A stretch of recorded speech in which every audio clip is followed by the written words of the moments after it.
So let's talk about adding and subtracting polynomials.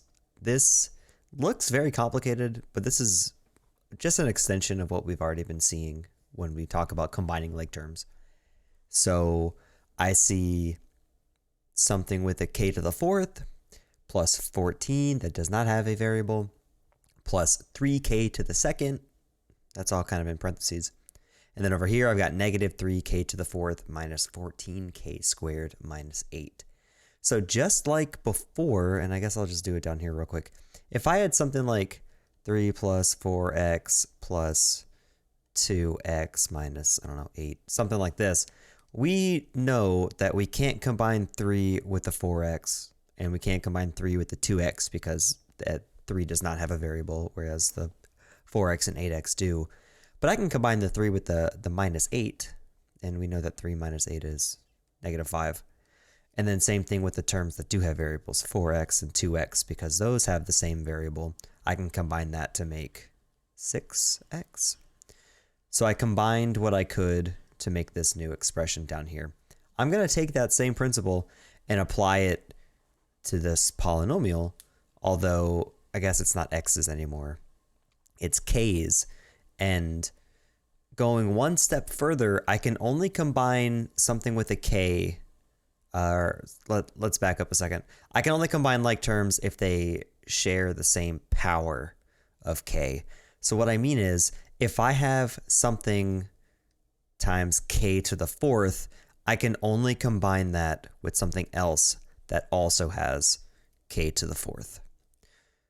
So I would combine negative 4k to the fourth with this negative 3k to the fourth, which altogether is negative 7k to the fourth. Switch colors a little bit. Same thing with over here. K squared term with this k squared term. Notice I included the minus sign in front. 3k squared minus 14k squared. Let me back up a second. 14k squared. 3k squared minus 14k squared is negative 11k squared. And finally, these terms do not have variables, so I can just combine those like normal. 18, or sorry, that's a 14. 14 minus 8 is 6. So altogether, I have the new polynomial, negative 7k to the fourth minus 11k squared plus 6. Be sure to keep your negatives or whatever. Let's try something like this. This one is a little weird because it has this negative sign or this minus in the middle. Before we were adding the two polynomials, but here we're subtracting. The subtraction makes it a little weird because what I'm doing with the subtraction is that, remember, you're really adding the opposite when you do subtraction. So I'm going to rewrite this second term.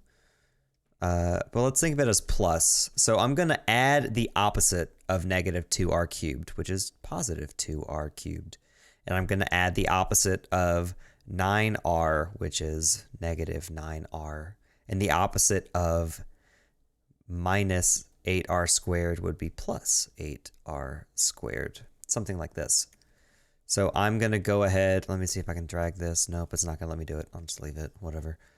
So let's go ahead and combine what we can. So I see a term with a 9r cubed and this with a 2r cubed, which gets me 11r cubed. Over here, 5r squared with an 8r squared. They're both positive, so that gets me 13r squared. And finally, the terms that don't have, or sorry, the terms that just have one r, I've got 11r with a minus r, 9r, which is 2r. So this is what I'm looking for. 11r cubed plus 13r squared plus 2r. And just notice, we write the exponents in decreasing order of power. 3 comes first, 2 is second, and then this does not have an exponent, but remember, if it doesn't, it's really like an imaginary one. So we would count in descending order like that.